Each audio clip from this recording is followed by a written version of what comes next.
Sejarah itu bosenin. Sejarah itu bikin ngantuk. Boring, textbook banget. Ngapain sih ngomongin masa lalu? Udahlah, move on aja. Sejarah itu nggak penting. Sejarah kok gitu? Sejarah kok gitu? Sejarah? Jarah, Kok kok gitu? gitu? Sejarah tuh gini. Hai guys, kembali lagi di channel Sejarah Kok Gitu. Kali ini kita akan membahas mengenai peran PBB dan respon Belanda terhadap kemerdekaan Indonesia. Perjuangan yang dilakukan oleh perwakilan diplomat melalui forum persidangan PBB dianggap telah membuahkan hasil saat banyak negara Asia menaruh simpati atas masalah yang dihadapi oleh Indonesia. Hal itu terlihat ketika negara-negara Asia meminta PBB untuk mengambil tindakan. Lantas, apa saja tindakan yang diambil oleh PBB? Bagaimana respon Belanda dengan adanya tindakan dari PBB tersebut? Let's discuss. Peran PBB mulai terlihat dengan membentuk Komisi Tiga Negara atau KTN. Pada tanggal 1 Agustus 1947, Dewan Keamanan PBB membentuk Committee of Good Office atau Komisi Jasa Baik yang dikenal dengan istilah KTN. KTN terbentuk pasca terjadinya agresi militer Belanda yang pertama. KTN berhasil mengantarkan Indonesia ke meja perundingan Renville. Adapun anggota perundingan meliputi Indonesia menunjuk Australia dan diwakili oleh Richard Kirby. Sedangkan Belanda menunjuk Belgia dan diwakili oleh Paul van Zielen. Adapun Amerika Serikat ditunjuk sebagai pihak yang netral dan diwakilkan oleh Frank Graham. Meskipun hasil perjanjian Renville mengecewakan pihak Indonesia karena wilayahnya yang semakin sempit, namun melalui Renville, pintu perjuangan melalui diplomasi sudah mulai dibuka dan diawasi langsung oleh PBB. Peran PBB berikutnya adalah melalui UNCI. Pada tanggal 24 Januari 1949, Dewan Keamanan PBB menggelar sidang untuk membahas agresi militer Belanda II. Pada tanggal 28 Januari 1949, Dewan Keamanan PBB mengeluarkan beberapa resolusi. Yang pertama, Belanda dan Indonesia diminta menghentikan semua bentuk operasi militer. Yang kedua, pembebasan tahanan politik Indonesia dengan segera dan tanpa syarat oleh Belanda. Hal itu berlaku sejak 19 Desember 1948. Ketiga, Belanda harus memberikan kesempatan kepada pemimpin Republik Indonesia untuk kembali ke Yogyakarta. Yang keempat, perundingan akan terus dilakukan berdasarkan perjanjian Linggarjanti dan pembentukan pemerintah ad interim federal paling lambat 15 Maret 1949. Yang terakhir, KTN berubah nama menjadi United Nations Commission for Indonesia atau UNCI. UNCI diberi wewenang yang lebih luas untuk mewujudkan perdamaian antara Indonesia dan Belanda. Adapun tugas UNCI adalah untuk membantu melancarkan perundingan dan mengurus pengembalian kekuasaan ke wilayah Indonesia. UNCI berhasil membawa Indonesia ke meja perundingan Rumroyen pada tanggal 7 Mei 1949. Rumroyen membawa Indonesia menuju ke meja perundingan KMB.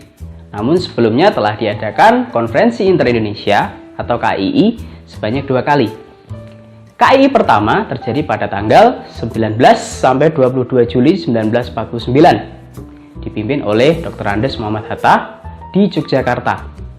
Dan di KII yang kedua terjadi pada tanggal 31 Juli sampai 2 Agustus 1949 yang dipimpin oleh Sultan Hamid II, perwakilan dari Binnenkorps for Federal Overleg atau BFO, yang merupakan bentukan Belanda.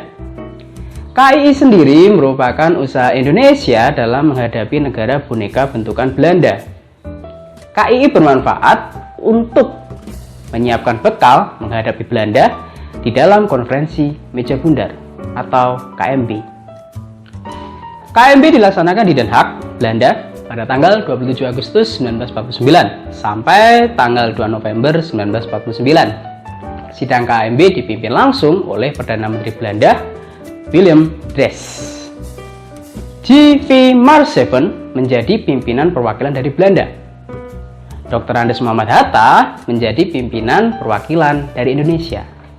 Delegasi BFO dipimpin oleh Sultan Hamid II dari Pontianak, dan dari UNCI diwakili oleh Chris Clay. Dalam konferensi tersebut dibentuk 3 komisi. Komisi yang pertama adalah Komisi Ketatanegaraan.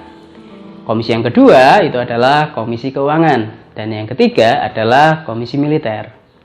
Konferensi berakhir pada 2 November 1949 dengan hasil persetujuan KMB sebagai berikut. Yang pertama, Belanda mengakui RIS sebagai negara yang merdeka dan berdaulat. 2. Pengakuan kedaulatan dilakukan selambat-lambatnya 30 Desember 1949. Yang ketiga, masalah Irian Barat akan diselesaikan dalam waktu 1 tahun kemudian. Keempat, antara RIS dan Belanda akan diadakan hubungan Uni Indonesia Belanda yang dikepalai oleh Ratu Belanda. Yang kelima, kapal-kapal perang Belanda sebagian akan ditarik, sebagian lagi akan diserahkan kepada RIS. Yang terakhir, Koninklijk Leger atau Tentara Kerajaan Belanda ditarik mundur. Sedangkan Koninklijk Nederland Indi Leger atau KNIL dibubarkan. Namun dengan syarat sebagian akan masuk menjadi anggota TNI. Upacara pengakuan dan penyerahan kedaulatan Indonesia pasca KMB dilakukan melalui upacara penandatanganan di 2 tempat, yaitu Belanda dan Indonesia. Yang pertama di Den Haag, Belanda pada 27 Desember 1949. Upacara tersebut dihadiri oleh Ratu Juliana dan Perdana Menteri Belanda, Willem Drees. Menteri Kelautan AMJA Sassen dan delegasi Indonesia yang diwakili oleh Dr. Andes Muhammad Hatta. Di Jakarta, pada tanggal yang sama, penyerahan dilakukan oleh perwakilan Belanda yang dipimpin oleh A.H. Loving dan perwakilan Indonesia dipimpin oleh Sri Sultan Hamengkubuwono ke-9. Dengan demikian, Belanda telah mengakui kedaulatan seluruh wilayah Indonesia kecuali Irian Barat. Demikian penjelasan peran PBB dan sikap Belanda dalam perjuangan bangsa Indonesia menegakkan kemerdekaan. Tugas untuk kalian nih. Menurut kalian, mengapa sih Belanda tidak menyerahkan begitu saja wilayah Irian Barat? Kemukakan alasan kamu di kolom komentar ya. Jika kamu menyukai konten ini, jangan lupa like, komen, dan subscribe untuk mendukung perkembangan konten ini. Jangan lupa nyalakan tanda loncengnya ya. Demikian, saya Oni. Sampai jumpa pada episode berikutnya.